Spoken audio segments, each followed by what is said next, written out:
Nessa noite eu queria pedir a você que abrisse a sua Bíblia no Evangelho de São João, do capítulo de número 19. Vamos ler aqui 3 versículos, começando pelo versículo de número 28. Depois, sabendo Jesus que todas as coisas já estavam consumadas, para que se cumprisse a Escritura, disse: tenho sede. Estava ali um vaso cheio de vinagre. Puseram, pois, numa cana de esopo, uma esponja ensopada de vinagre, e lá chegaram à boca.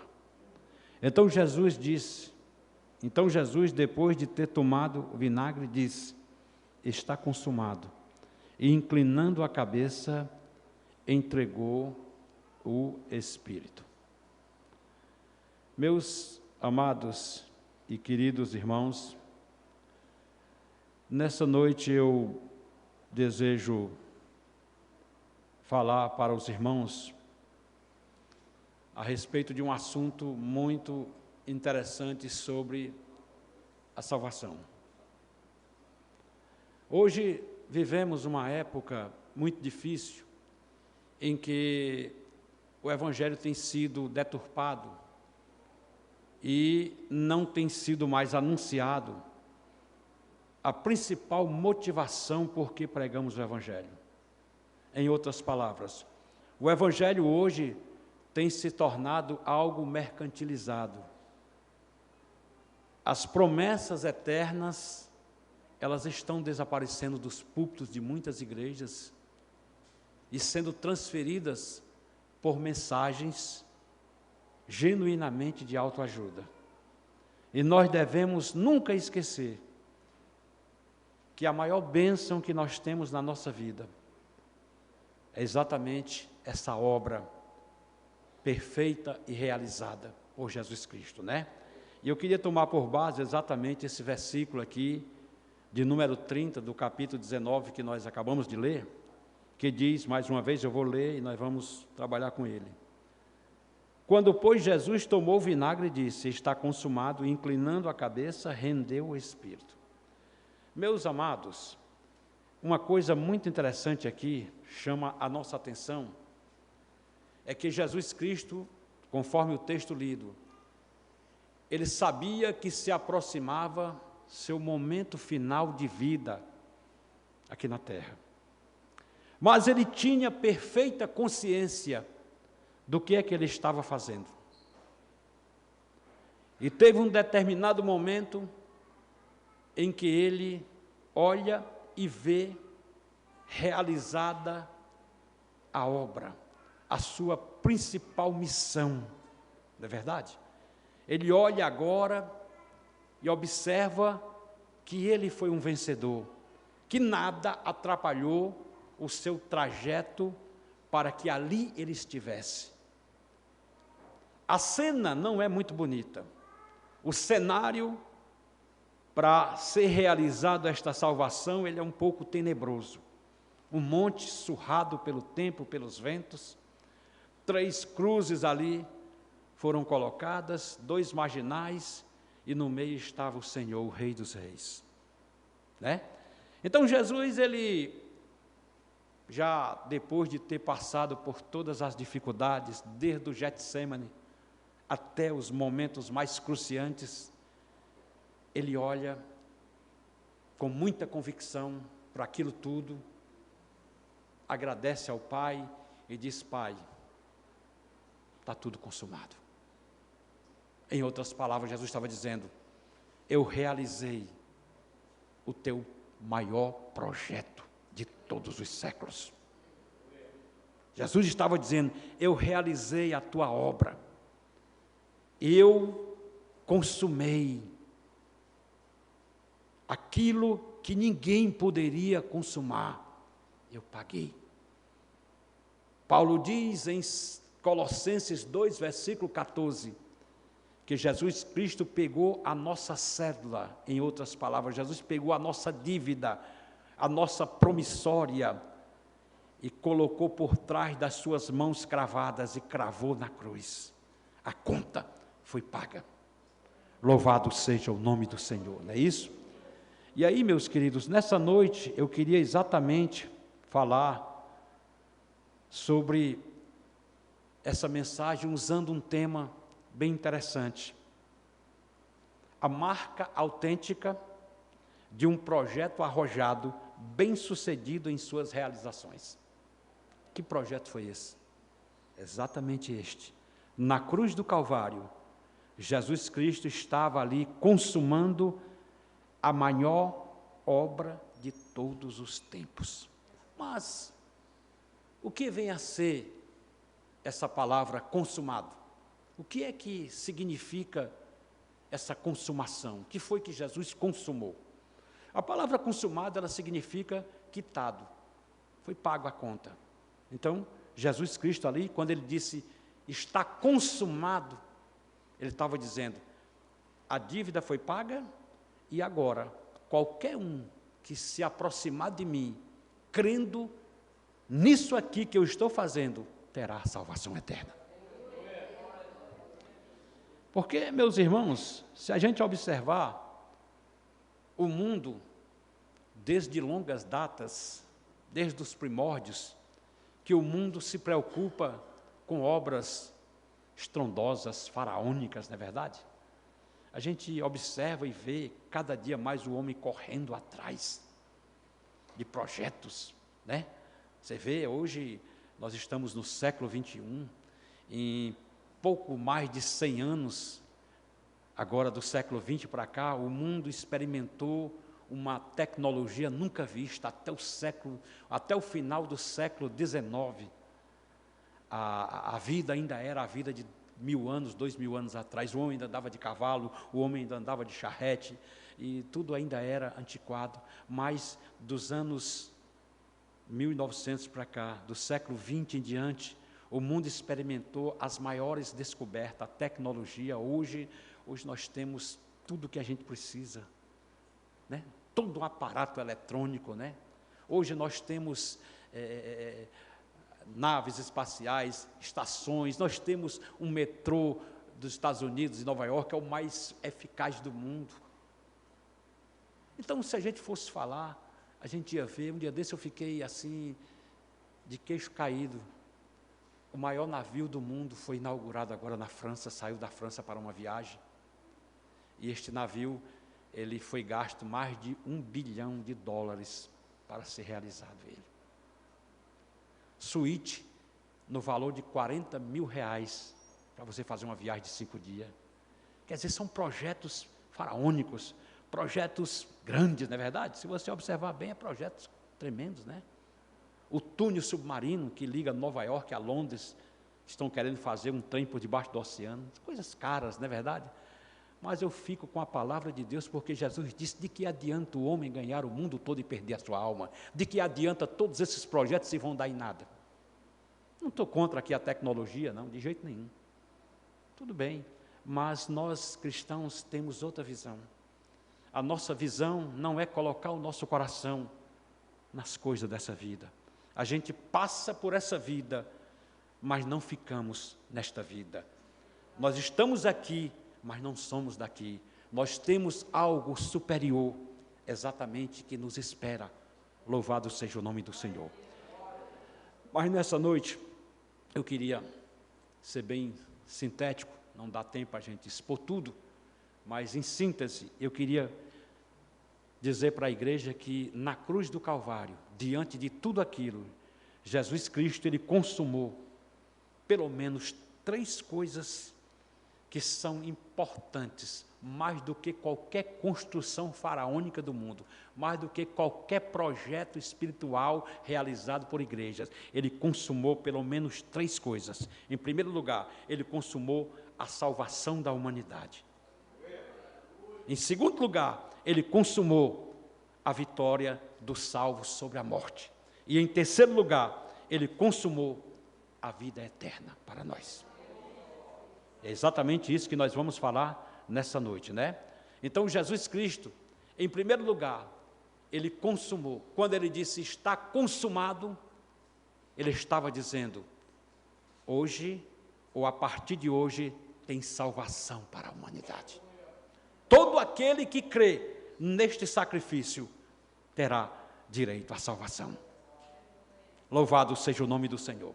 E tem mais uma coisa interessante, diz a Bíblia lá em São Mateus, nos finais do capítulo 28, 27, 28, para chegar no 28, que isso foi sinalizado quando Jesus expirou.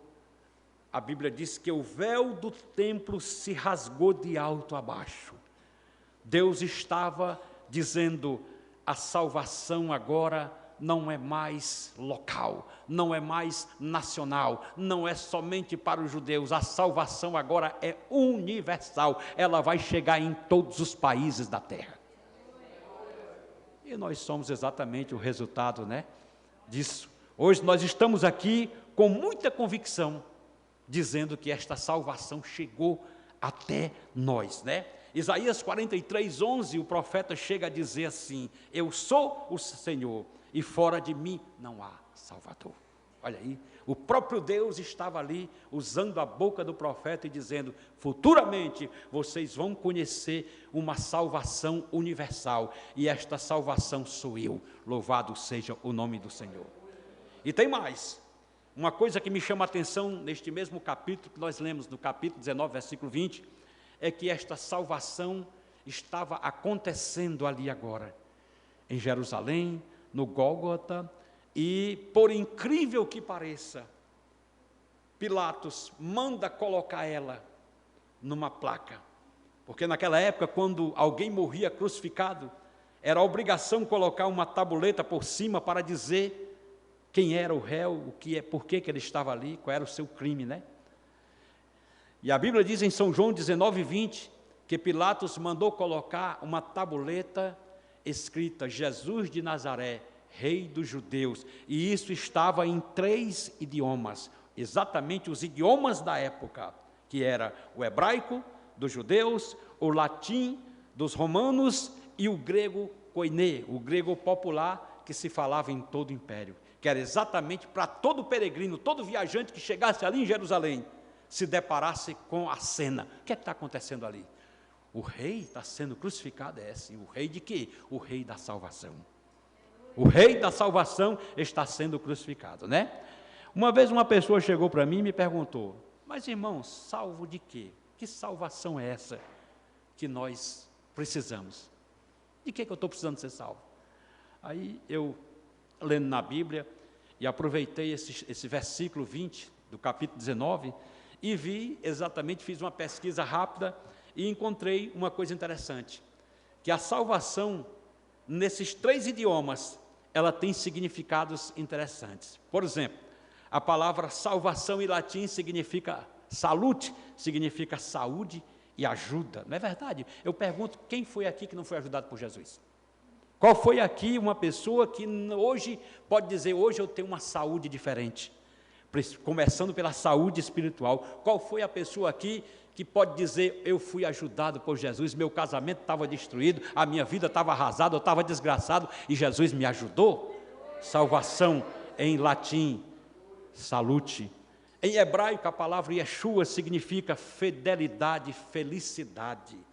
Todo aquele que aceita Jesus como Salvador, ele passa a ser uma pessoa feliz, ainda que não tenha dinheiro no bolso, ainda que não tenha posição, mas ele se torna feliz. Por quê? Porque dentro dele começa a brotar e a fluir aquilo que Davi pedia no Salmo 51, versículo 12, a parte A, Senhor, restitui-me a alegria da tua salvação. Louvado seja o nome do Senhor. Então, Deus, Ele quer nos dar fidelidade, Ele é fiel a nós e quer cada vez mais que essa fidelidade se prolongue em felicidade, E por último, a palavra mais usada e mais conhecida no meio evangélico, no meio da igreja, que é exatamente a palavra sotéria, que vem do grego, que significa exatamente redenção e recuperação ou regeneração, que é exatamente o que ocorre, o maior de todos os milagres. Alguém diz, um grande milagre é um morto ressuscitar, um grande milagre é um cego enxergar, um grande milagre é um mudo falar, um sordo ouvir, e eu digo para você que o maior milagre não é isso, o maior milagre é uma alma chegar até aqui e dizer que quer Jesus como seu Salvador. Entendeu? Então, esse tripé de palavras nos dá uma convicção associado a João 14, versículo 6, quando Jesus fala com muita clareza e com muita simplicidade. Ele diz: eu sou o caminho, a verdade e a vida. E olha que ele usou exatamente os artigos todos, artigos definidos. Ele não usou artigos indefinidos. Ele não disse: eu sou um caminho, eu sou uma verdade, eu sou uma vida, como hoje estão vivendo. O mundo hoje é um mundo relativista, é um mundo pluralista. Hoje não existe mais uma verdade, existe verdade, mas eu quero dizer que Jesus disse: eu sou a verdade.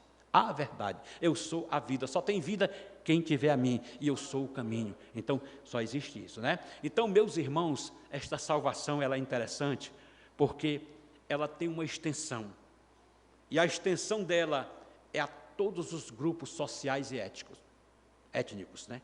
A salvação, ao contrário do que pensam muitas pessoas, que chegam a dizer que a salvação, ela é limitada, eu digo que ela é ilimitada.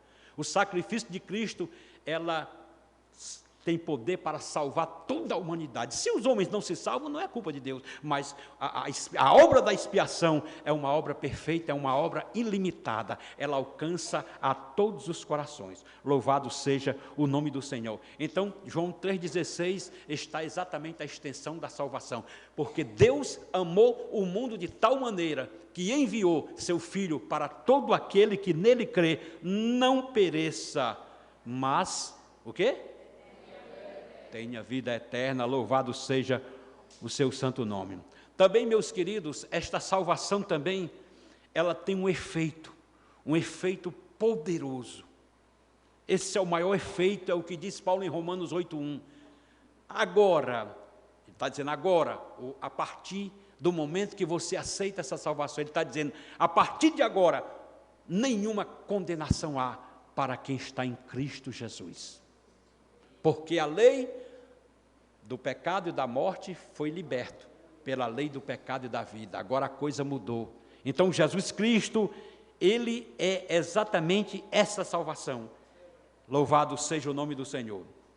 Diz uma coisa interessante aqui, C.S. Lewis, ele disse uma coisa interessante sobre esse efeito da salvação. Ele chega a dizer que a salvação de uma única alma é mais importante do que a produção ou a preservação de todas as epopeias e tragédias do mundo. Quer dizer, aquele momento ali no Calvário foi o momento mais poderoso de toda a história, ainda que o mundo não aceite, porque o apóstolo Paulo em Coríntios 1:18, ele chega a dizer que tudo aquilo para o mundo perdido é loucura. Aquela mensagem, aquela atitude de Jesus é loucura. Por quê? Porque o mundo não compreende as verdades divinas e como elas se realizam, como elas se projetam. Eu não quero nem saber, eu quero saber que eu vou ser salvo, que eu fui salvo. Se Deus usou aquele Calvário, se Deus usou daquela maneira, Deus sabe por quê. O importante é que eu não vou olhar para as circunstâncias, eu vou olhar para o produto do seu trabalho. Louvado seja o nome do Senhor. Então, a salvação, ela foi realizada no Calvário, a sua extensão é para toda a humanidade e o seu efeito imediato. Capítulo de número 23 de São Lucas, versículos 42 e 43, a Bíblia diz que tinha lá 2 ladrões pregados na cruz, ao lado de Jesus. Efeito imediato, um não quis, um brincou, desprezou o sacrifício, mas aquele outro olhou e disse: tu não temes a Deus? Estando na mesma condenação, nós estamos aqui porque merecemos, mas este aí nenhum mal fez. Depois de ter falado e testificado sobre Jesus, da inocência de Cristo, ele olha para Jesus e diz com muita clareza: Senhor, lembra-te de mim quando tu entrares no teu reino. Olha como é interessante, exatamente o efeito imediato. Jesus não perdeu tempo, Jesus não ficou pensando, Jesus na mesma hora já respondeu e disse: te digo que ainda hoje tu estarás comigo no paraíso. Olha que coisa poderosa, né? Então, essa salvação, o efeito dela é imediato. E a vitória dela? Qual é a vitória da salvação? Alguém chega a dizer: mas a salvação, ela vai demorar. vai ser quando eu morrer. Não, ela já começa acontecendo aqui. Paulo, em 2 Coríntios capítulo 5, 17, ela diz que essa vitória já começa a acontecer na nossa vida, quando a palavra diz assim: quem está em Cristo, nova criatura é. As coisas velhas ficaram para trás, e tudo se fez novo.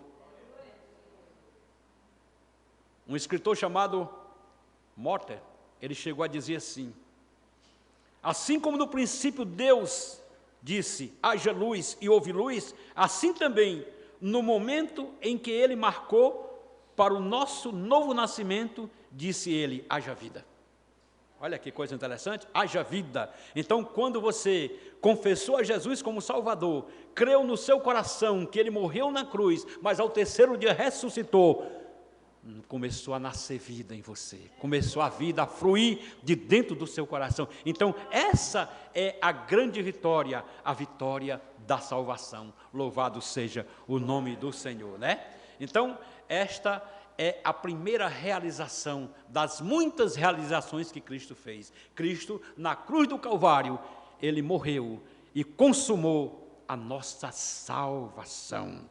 A salvação da alma, e esta salvação, ela é acompanhada de muitas coisas. Quem roubava não rouba mais, quem mentia não mente mais, quem adulterava não adultera mais, a coisa vai se transformando, louvado seja o nome do Senhor. Você aceitou a Jesus e foi salvo pela palavra da justificação. O Senhor te justificou, Ele não quis nem saber, Ele imputa em ti toda a sua justiça e recebe no seu corpo, ali na cruz, todas as nossas injustiças. É uma coisa contrária. Ele dá a salvação, Ele imputa a justiça em nós e recebe as nossas transgressões. Por esse motivo que Ele morreu daquele jeito. Louvado seja o nome de nosso Senhor Jesus Cristo, né? Mas, irmãos, não foi somente a salvação em si que foi realizada ali no Calvário. Outra coisa interessante é que Jesus também, Ele consumou a vitória, ou a nossa vitória, sobre a morte. Eu sei que alguém pode até dizer assim, mas irmão Aurélio, quer dizer que ninguém morre mais? Bom, fisicamente a gente ainda está sob o plano da desobediência, porque o Senhor disse para Adão, olha, no dia que tu comeres do fruto desta árvore, certamente morrerás. E depois que Adão comeu, ele concluiu, o Senhor concluiu e disse, tu és pó e ao pó tornará. Então é uma sentença que está determinada sobre o corpo, a morte, né? É o que diz aqui Paulo, falando aqui sobre a extensão dessa morte. Em Romanos 5,12 ele diz assim, portanto, assim como por um homem entrou o pecado no mundo, e pelo pecado a morte, assim também a morte passou a todos os homens, porque todos pecaram. Isso é a extensão da morte. Ninguém escapa, todos nós iremos experimentar a morte física, com exceção, com certeza, se Jesus não demora muito, a igreja presente, a igreja militante que confia nessas verdades, ela será arrebatada, não experimentará a morte, com certeza. Mas, não sendo assim, a humanidade toda irá passar pelo processo doloroso da morte. Só que, meus queridos irmãos, para nós existe uma diferença grande. É que a morte física de um salvo, ela tem uma grande diferença da morte física de um não salvo. Eu tiro por uma experiência própria minha na família. Quando meu pai faleceu em 2005, em nenhum momento que ele estava sendo velado ali no Jardim Metropolitano, eu olhava para o meu pai, eu não via um morto, eu não via um cadáver, eu não via um defunto, eu via um homem vitorioso, que acabara de deixar o corpo e começava a experimentar as primeiras alegrias da eternidade.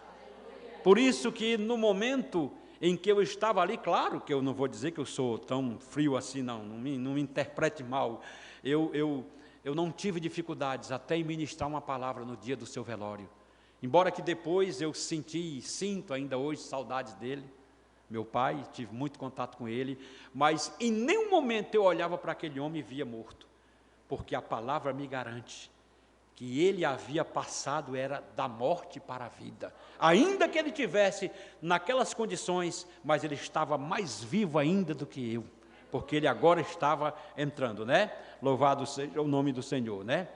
Então, veja bem o que disse aqui Thomas Hades, ele disse o seguinte: a morte exclui a diferença entre o rei e o mendigo, e derruba tanto o cavaleiro como o peão. É verdade, a morte física, né? Agora, a diferença é que a morte de um cristão, ela tem outro objetivo. Ela serve como passaporte para a eternidade com Deus. Louvado seja o nome do Senhor, né? O efeito dessa morte é que, conforme a gente falou, ela alcança todas as pessoas. Ninguém escapa da morte. A morte física. Agora, meus queridos irmãos, a morte física não é o problema. O problema é a morte espiritual, porque a morte física não tem nenhum problema. Você, com Jesus, você não morre, você muda de endereço. Um bruxo nova-iorquino desafiou um pastor evangélico, alguns anos atrás, para que o pastor fosse fazer um debate com ele na televisão, e ele nem queria ir, orou a Deus e disse: Senhor, será que eu vou? E Deus disse: vai e eu te dou palavras. E aí houve o desafio, e o pastor, muito simples, foi para o debate lá, e o primeiro a ser chamado foi o bruxo, e o bruxo disse: pastor, eu vou lhe mostrar aqui quem é o meu Deus. Olha, o meu Deus faz isso, o meu Deus realiza o que eu quero, o meu Deus me dá dinheiro, o meu Deus faz isso, o meu Deus, tudo que eu quiser aqui nesse mundo, Ele pode, até cura, se eu quiser Ele cura. E o pastor calado, ouvindo ali, ele se pabular com aquelas coisas todas, na dele, ali orando ao Senhor. E aí o bruxo disse: e agora, pastor, diga para a plateia o que seu Deus realiza, o que seu Deus, eu mostrei o que o meu Deus faz, agora diga o que é que o seu Deus faz, qual é a diferença do seu Deus para o meu? O pastor respirou, olhou e disse assim: é verdade, você tem razão, tudo que você quer, você pode, acontece, se você quiser. Agora eu vou dizer qual é a diferença do meu Deus e do teu Deus. A diferença do meu Deus e do teu Deus, meu amigo, é exatamente na hora da morte. Porque tu diz que ganhou tudo, tu diz que pode tudo com a ajuda dele. Mas vai chegar o momento na tua vida, meu amado, em que você vai morrer. E nessa hora é aonde faz a diferença. Porque quando chegar no seu último minuto de vida, que você clamar pelo seu Deus, Ele vai te dar uma gargalhada, e os demônios vão te pegar pelas mãos e te levar diretamente para o inferno.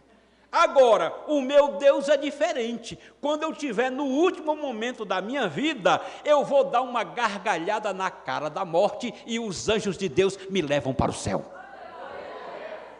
Aí a diferença entre o meu Deus e o teu Deus. Então, meus queridos, a morte não é o problema. O problema é morrer sem Jesus Cristo, né? E a vitória sobre a morte.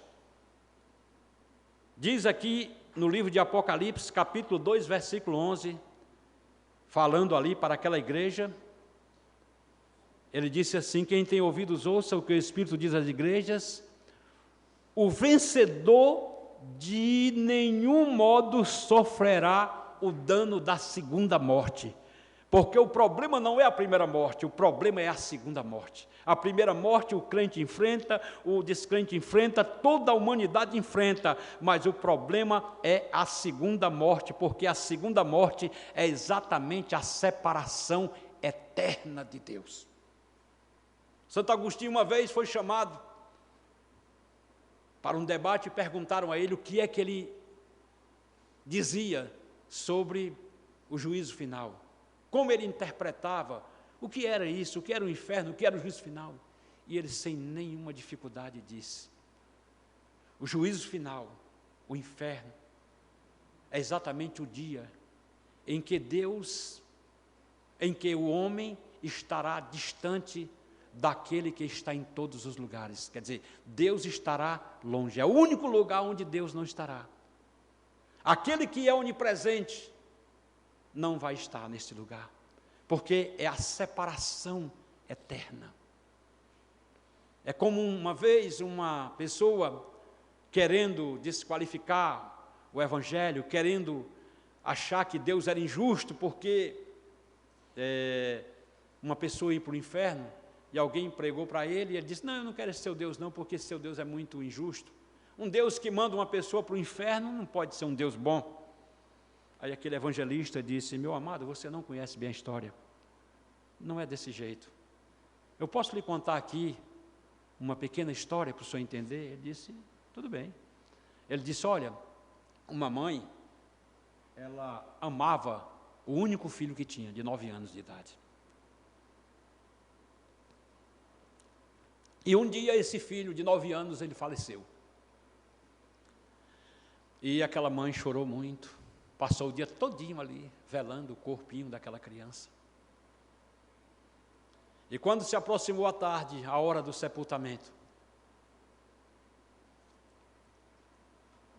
levaram o corpinho da criança, o caixãozinho da criança para ser sepultado. E até ali a mãe tinha ficado quieta, calada, sofrendo, até que chegou o momento final da separação. E quando colocaram o caixãozinho em cima das faixas para descer para o túmulo, e ali os funcionários ali do cemitério começaram a baixar o corpo, aí a mãe não aguentou, e deu um grito de desespero, e quis sair do meio da multidão, mas os familiares seguraram sua mão, ela perdeu totalmente o controle, e começou a gritar e a chorar, dizendo: deixe-me ir com ele, eu quero ir para onde ele vai. Não façam isso comigo, deixe eu ser sepultada com o meu bebê. E o povo todo chorando, aquele clamor, aquela coisa terrível, né? Mas ninguém deixou ela ir. Seguraram e ela gemeu, gritou, até que aconteceu, né, o sepultamento. Aí ele olhou para o cidadão que estava ali ouvindo, disse: você está vendo o amor daquela mãe? A mãe tinha um amor tão profundo por aquele filho que ela era capaz de ir para a sepultura com ele, mas ela não podia ir. Por que ela não foi? Por que os familiares não deixaram? E ele olhando, os familiares não deixaram, porque ali estava a diferença entre a vida e a morte. Seu filho estava morto e tinha que ir para um lugar, e a mãe continuava viva. Meu amado, assim é Deus. Deus é vida, e o pecado é treva. Vai chegar um dia que haverá uma separação eterna. E nessa hora Deus não pode fazer nada, porque é a pessoa quem escolhe o caminho que quer tomar. Então Deus não vai poder. Jesus está chorando, o Espírito Santo está batendo nas portas, pedindo para você abrir a porta. E aquele homem ficou calado, ouvindo, e mudou completamente de ideia, porque essa é a realidade. A morte sempre será esse bicho de 7 cabeças que a gente vai ter medo. Só que depois que nós temos a vida eterna já aqui na terra, ela já não é o problema. O problema é, como eu disse, é a segunda. É naquele grande dia do juízo final. Como já dizia o nosso compositor sacro, Alceu Pires, quando ele canta aquele hino dele, aquela música, né? Que é uma música muito chamativa para campanhas evangelísticas, assim. Ele chega a dizer: o homem pode ser famoso no mundo inteiro, ter grandes amigos e muito dinheiro, mas quando morrer, nada pode levar. A multidão o levará até o cemitério, mas de lá para frente o caso é mais sério. Não terá ninguém para o acompanhar. Sabia que depois da morte segue seu juízo, não se preparou quando era preciso adorar a Deus e abster-se do mal. Agora não adianta prece nem Ave Maria, aguardará para o último dia a condenação do juízo final. Olha aí que coisa tremenda, né? Uma verdade, né? Com certeza, né? Então, a vitória sobre a morte é exatamente isso.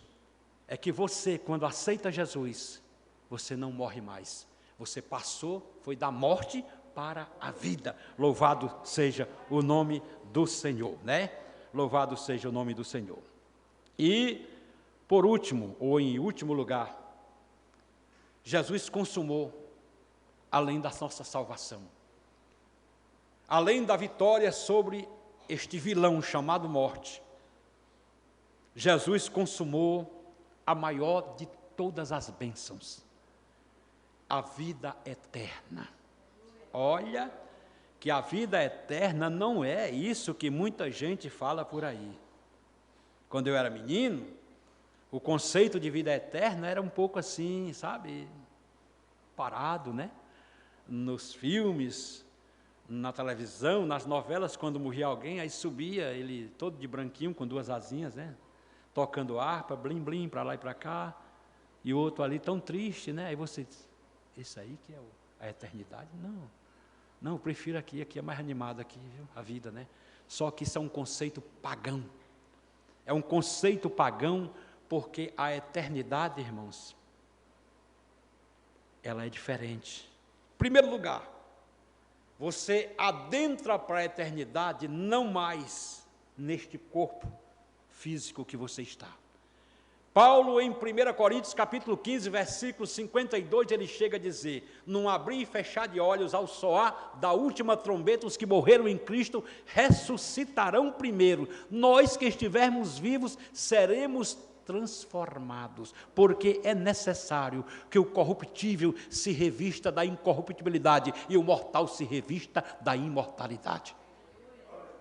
A primeira coisa que acontece, meu irmão, na vida de um salvo, no momento em que Jesus vier buscar sua igreja, é que ele vai experimentar exatamente a glorificação do corpo, né? A glorificação do corpo. O Senhor vai, num abrir e fechar de olhos, transformar este corpo cansado num corpo eterno, glorioso, que nunca mais vai ser preciso tomar analgésico. Não precisa mais pagar plano de saúde, não precisa mais ir lá para fazer ortodontia, porque tudo vai ser consertado, né? Nem se preocupe, na glorificação, quem é banguelo vai aparecer dente, quem é careca vai aparecer cabelo, quem é gordo vai emagrecer, quem é magro vai ficar com o corpinho cheio, uma maravilha, o alto fica mais baixo, o baixo sobe um pouquinho mais, Deus nivela, porque é a perfeição, é o momento da perfeição chegando aos seres humanos que creram nesta maravilha. Louvado seja o nome do Senhor, né? Jesus, ele deu a pista para a gente começar a entrar na eternidade. São João 17,3, ele disse para os discípulos, e a vida eterna é essa, que te conheçam a ti só, por único Deus e verdadeiro, e a Jesus Cristo, a quem enviaste. Pronto, esse aqui é exatamente aqui a porta de entrada para a eternidade, né? Então, veja bem, a extensão da vida eterna, irmãos, ela é muito interessante. Salmo 23, no versículo, ele fala sobre isso, né? Sobre que o salvo habitará na casa do Senhor. Algumas traduções colocam longos dias, eu ainda acho imperfeita. Eu digo assim, para todo sempre. Longos dias, um dia termina, mas eu digo que é eterno. Habitarei na casa do Senhor eternamente, louvado seja o nome do Senhor, né? Olha o que é que diz aqui Peter Green, ele diz o seguinte, a eternidade será breve para aprendermos sobre o nosso Deus, ou para dar fim ao nosso regozijo nele. Quer dizer, aquilo que você tem dificuldade hoje, aquilo que você não entende hoje, está reservado para você. Paulo chega a dizer para a igreja de Corinto, no capítulo 2, versículo 9 da primeira carta, ele chega a dizer assim: olha, as coisas que o teu olho nunca viu, as coisas que o teu ouvido nunca ouviu, e as coisas que o coração teu humano nunca sentiu, Deus tem reservado para aqueles que amam a sua vinda, para aqueles que amam o Senhor. Louvado seja o nome do Senhor. Então há algo, você pode imaginar, aquela pessoa que você perdeu, aquele ente querido que morreu na fé, que você chorou no dia do velório dele, você vai se encontrar com ele, e ele vai estar lá lhe esperando. Louvado seja o nome do Senhor. Estarão lá, olha, os profetas, os patriarcas, os sábios, todos aqueles tementes da antiga aliança, os apóstolos, os pais da igreja, todos aqueles da dispensação da graça. Meu irmão, é uma festa que nunca mais tem fim, é uma festa que, olha, uma festa que não vai faltar caviar, é uma festa que não vai faltar Coca-Cola, é uma festa que não vai deixar no outro dia você ressaqueado, porque no corpo glorificado não tem ressaca, é festa por cima de festa, é alegria por cima de alegria, porque você está experimentando a nova dimensão de vida, a dimensão da vida eterna, na presença do Todo-Poderoso. E agora a alegria, você vai com certeza se conscientizar e vai dizer para você mesmo: valeu a pena eu ter lido a Bíblia, valeu a pena eu ter passado pelos insultos dos meus colegas, que me chamavam de quadrado, de careta, ou coisa boa, mais tempo eu tivesse feito isso, né? Porque Paulo chega a dizer que as glórias que estão reservadas para os salvos são muito mais interessantes e proveitosa do que as tribulações momentâneas que se experimenta, né? Louvado seja o nome do Senhor, né? Mas também temos uma coisa interessante, é que além da extensão, como vimos, da vida eterna, vamos ver aqui esse efeito, né? Que efeito é esse? O que é que a vida eterna nos proporciona? O que é que vai acontecer? Paulo chega a dizer em Romanos 14, 17 o seguinte, ele diz assim: o reino de Deus não é comida nem bebida, mas é justiça, paz, alegria no Espírito Santo. Então o reino de Deus, ele já começa a ser experimentado aqui agora, através da tua alegria, através da tua fé, da tua convenção, da tua convicção, você já começa a experimentar os primeiros efeitos internos. Jesus disse: o reino de Deus, ele não vem com aparência exterior. Não fique pensando que eu vou chegar aqui com um grande exército aqui para tomar Israel dos romanos, Palestina. Não, não. O reino de Deus, ele está começando em você, no coração de vocês, ele começa a fluir. Então você começa a entender o reino de Deus. Louvado seja o nome do Senhor, né? Olha como é interessante o que disse aqui Richard Selling. Ele disse o seguinte: tratamos as coisas, olha como isso é uma verdade que está acontecendo até no meio da igreja. Tratamos as coisas presentes e sensíveis como realidades, e as futuras e eternas como fábulas, quando deveríamos fazer o inverso. Mas é verdade. Hoje vivemos uma época em que nós estamos trocando o porvir pelas coisas momentâneas, passageiras, efêmeras, e não deve ser assim, porque, veja bem, a vida eterna, ela está ao nosso alcance. Jesus já consumou essa vida eterna, ele agora simplesmente, aliás, você agora simplesmente precisa crer nessas verdades e dizer: Senhor, me ajude a chegar lá, porque lembre-se que você foi salvo, quando aceitou a Jesus, você foi salvo através da justificação. Jesus te justificou sem nenhum mérito seu. Você entra no Evangelho, não é porque você é bonzinho, não, pelo contrário, você traz uma carga de coisas ruins. Eu tenho certeza que se eu tivesse lá na igreja que eu me converti em Fortaleza, ali na Bela Vista, confessando meus pecados, eu ainda estaria lá de joelho, ainda não tinha dado tempo de confessar, 30 anos de fé. Mas eu louvo a Deus, porque no momento em que eu digo que eu quero Jesus, os meus pecados todos ali são consumados, pagos. Louvado seja o nome do Senhor. Jesus lança em mim a justiça e recebe para ele os nossos pecados. Agora nos faz adentrar no segundo ponto interessante da salvação, que é a santificação. Nós agora fomos salvos da culpa do pecado, não tem mais nenhuma condenação, judicialmente você está livre perante Deus, mas agora você continua vivendo, e a santificação agora vai te dar o quê? Forças para tu vencer o poder do pecado. O pecado vai chegar na porta do teu coração e vai querer entrar, mas sabe o que é que vai acontecer? Ele vai ter que encontrar o teu coração como se fosse um grande armazém das maravilhas de Deus, que alguém vai dizer, não, meu amigo, pode procurar o teu armazém, que esse aqui já está lotado com as coisas de Jesus. Ah, não tem vaga não, procura outro armazém aí. Assim é o nosso coração, né? Você está sendo salvo do poder do pecado, e ainda outra vez será salvo de quê? Da presença do pecado. Quando Jesus vier arrebatar a sua igreja, ou no seu último momento, no seu último fôlego de vida, terminou, concluiu a tua salvação, e você já começa a experimentar no paraíso as delícias da eternidade. Uma vez numa sala de aula, um aluno até brincou comigo e disse, professor, o senhor é meio doido, né, nas suas conjecturas. Eu digo, às vezes a gente dá uma de doido, mas dá certo. Ele, na sala de aula, me perguntaram o que é que eu entendia, o que era o paraíso. Como eu poderia, assim, fazer uma analogia do paraíso? Perguntaram assim, querendo aprender, ou outros também com tom de zombaria, mas perguntaram, o que é que o senhor acha que é o paraíso hoje? O que é que está acontecendo hoje lá, professor? Os que morreram em Cristo, o que é que está acontecendo hoje lá? Eu digo, olha, meu querido aluno, amigo, eu não vou te dizer na íntegra, porque eu nunca fui lá, mas eu tenho certeza que o que está acontecendo com os salvos hoje, sabe o que é? É o descanso, não de eles ficarem dormindo, como alguém prega, o sono da morte, que não existe, o descanso, né, da morte não existe. Eu creio que quem morreu em Cristo já está experimentando as delícias da eternidade consciente. Como? Perguntaram, como assim?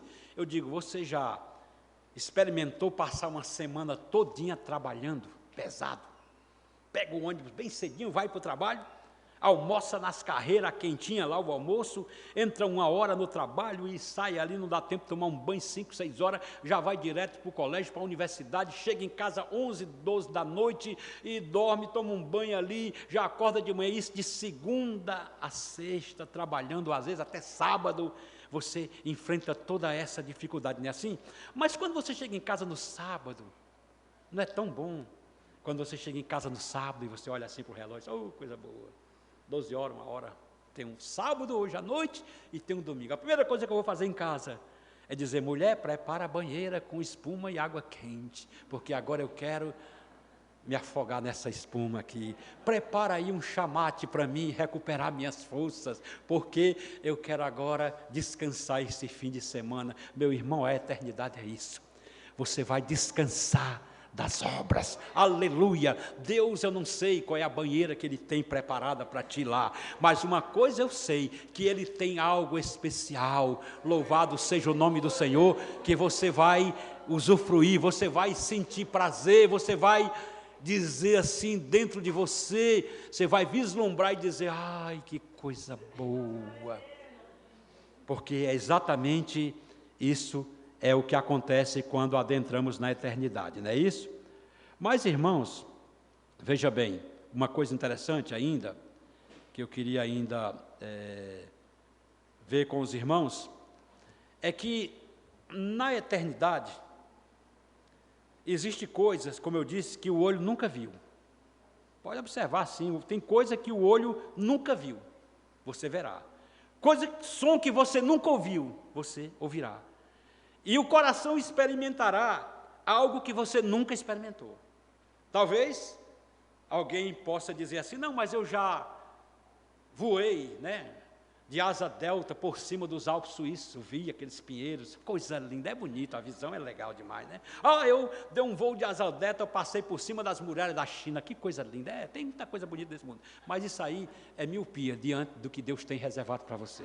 Alguém vai dizer, mas irmão Aurélio, você está dizendo isso porque você não é músico. Olha, eu já vi cada coral cantando, eu já vi cada expressão maravilhosa, eu já participei de palestras que eu ouvi coisa, isso aí não é nada, isso aí é um gago falando diante daquilo que Deus tem para você na eternidade. Mas, irmão Aurélio, você está dizendo isso porque você talvez não tenha experimentado o que eu experimentei no dia do meu casamento. Eu casei com uma moça, ai, meu coração quase que desfalece nesse dia, eu quase não aguentei quando eu vi ela chegar vestida de noiva, minha futura esposa, que maravilha, meu coração ficou dando 300 pulsadas por minuto. Graças a Deus que na eternidade você não vai estar com esse coração, você vai estar num corpo glorificado, que o coração pode pulsar até 1 milhão de vezes, não vai ter problema de infarto, não vai ter problema de nada, louvado seja o nome do Senhor, né? Mas, irmãos, para a gente já concluir, que eu já estou passando da hora, não quero me adiantar muito, mas para a gente encerrar, 4 coisas, bem rápido, pela Bíblia, que irão acontecer quando você adentrar pela nova dimensão de vida eterna. Em primeiro lugar, Romanos 16, versículo 20, o apóstolo Paulo diz que a igreja, olha o que é que diz aqui, e o Deus de paz, em breve esmagará debaixo de vossos pés a Satanás. A graça de nosso Senhor Jesus seja convosco. Olha aí, Paulo está dizendo o seguinte: esse que te perturba, esse que assola a humanidade, esse que veio para matar, roubar e destruir, a igreja verdadeira, ó, vai fazer assim, ó. Olha aí, desse jeito, viu? Nem se preocupe, não é hora de brincar com ele agora, porque tem gente que está brincando com ele agora e não mexa, já dizia minha avó, que com onça não se mexe com vara curta, cuidado. Então ele agora não é hora de fazer nada, é a hora de deixar ele fazer, deixa com Jesus. Agora vai chegar o dia em que o Senhor vai fazer ele ser esmagado pela igreja, estará debaixo dos seus pés. Em segundo lugar, conforme eu disse, repito, adentraremos na eternidade, não com esse corpo, mas agora com um corpo glorioso, um corpo glorificado. Eu não posso te explicar, eu não tenho bases científicas para falar de um corpo desse, é pela fé. Agora eu só digo uma coisa, que é real e é existente. Jesus Cristo, quando ele ressuscitou dos mortos, ele já estava nesse corpo, ele é a primícia dos que dormem. E teve um momento, se você crê, claro, ele chegou no cenáculo e não foi preciso bater para entrar nas portas. A Bíblia diz que o cenáculo estava fechado e ele adentrou pelas portas estando ainda fechado. Isso mostra que este corpo é um corpo que não estará mais sujeito às leis humanas da física, é um corpo transcendental, além da nossa compreensão. Outra coisa interessante, na nova vida, Paulo diz em Filipenses 3,20, pois a nossa pátria está nos céus, de onde também aguardamos o Senhor Jesus Cristo, né? Hoje, irmão, é uma guerra danada, né? Os patriotas estão brigando aí, meu Deus, pela PEC, vai dar certo, vai não dar certo, como é que vai ficar, quem é que ganha, quem não ganha, é uma briga danada, né? Não é verdade? Tudo bem, vote, seja cidadão, assuma a sua cidadania da terra, não esqueça que você tem a do céu, mas uma coisa eu te digo, a pátria verdadeira nossa, não é um Brasil que daqui a 10 anos ou 20 anos vai mudar, eu não sei, pode até mudar, que Deus abençoe que mude, mas a minha esperança não é essa mudança aqui não, a minha esperança é a mesma de Paulo, olhar para o alto e saber que lá existe uma pátria onde não tem a corrupção, a pátria onde não tem esses pecados, onde não tem essas coisas erradas, né? A pátria celeste, onde Deus é o Senhor, né? E, para a gente finalizar e encerrar, estamos encerrando, uma coisa que sempre me foi curioso, é o que diz Paulo, é o que diz João em Apocalipse 2,17, ele chega a dizer que lá nós vamos ter muitas surpresas, e uma dessas surpresas é que lá, cada um de nós, vamos receber de Deus uma pedrinha branca, e nessa pedrinha branca, um novo nome. Olha, você tem que entender, o Apocalipse ele foi escrito dentro de um contexto cultural. É preciso a gente ser maduro para entender isso. Eu não estou dizendo que lá no céu Jesus vai dar uma pedra para cada um de nós, não, porque eu não sei. Não estou literalizando assim, desse jeito não. Mas é porque na época de João era comum, quando alguém chegava num cartório e registrava o nome de um filho, esse nome ele era colocado numa pedrinha, sabe? Um tipo de pedra, tipo assim, uma tabuletazinha cuneiforme, que ainda estava em processo, né? Ainda não existia o papel, só existia o pergaminho, mas para ficar o documento mais original, sem que ninguém pudesse mexer ou rasgar, então era colocado numa pedra o nome da pessoa, e depois que a argamassa secava, ninguém mexia mais, estava lá registrado. Então João, ele escreve dizendo assim, que também lá no céu, Deus vai dar para cada um de nós um novo nome. E eu observei em toda a Bíblia que ninguém que se encontrou com Deus permaneceu com o mesmo nome. Nosso nome é humano. Quando ele se aproxima de Deus, ainda aqui na terra, ele recebe um novo nome. Jacó, quando teve um encontro com Deus, o Senhor disse, teu nome não será mais Jacó. Em outras palavras, teu nome não será mais ladrão nem enganador. Teu nome agora será Israel, príncipe de Deus. Você pode imaginar Jesus chegando para você e dizendo, minha filha, meu filho, seu nome não é mais Maria, nem Raimunda, nem João, nem Chico, nem José. Seu nome agora é mistério. Está lá, registrado lá. Irmãos, olha, são alegrias e mais alegrias. Alegrias e mais alegrias. Mistérios e mais mistérios sendo desvendados. Deus vai, com certeza, eu sempre digo para os alunos, meu filho, o que eu não puder te dar, o que eu não puder te ensinar é porque eu não sei, mas lá no céu Jesus termina por mim o que falta aqui. Aquilo eu não vou te ensinar é heresia, eu não vou aqui ensinar coisas erradas, mas lá, aquilo que eu não sei te dizer, o Senhor vai completar, Ele vai te dizer, Ele vai te mostrar, assim como Ele fez com Jó. Jó, naqueles momentos de angústia, da tribulação, Deus chamou Jó e disse, Jó, onde tu estavas quando eu comecei a criar o mundo? Aí saiu desenrolando o mistério da criação, anjos e tanta coisa. Então, meu irmão, fica com essas palavras, as palavras do Senhor que estão preparadas para aquilo que teu ouvido nunca ouviu, tu vai ouvir.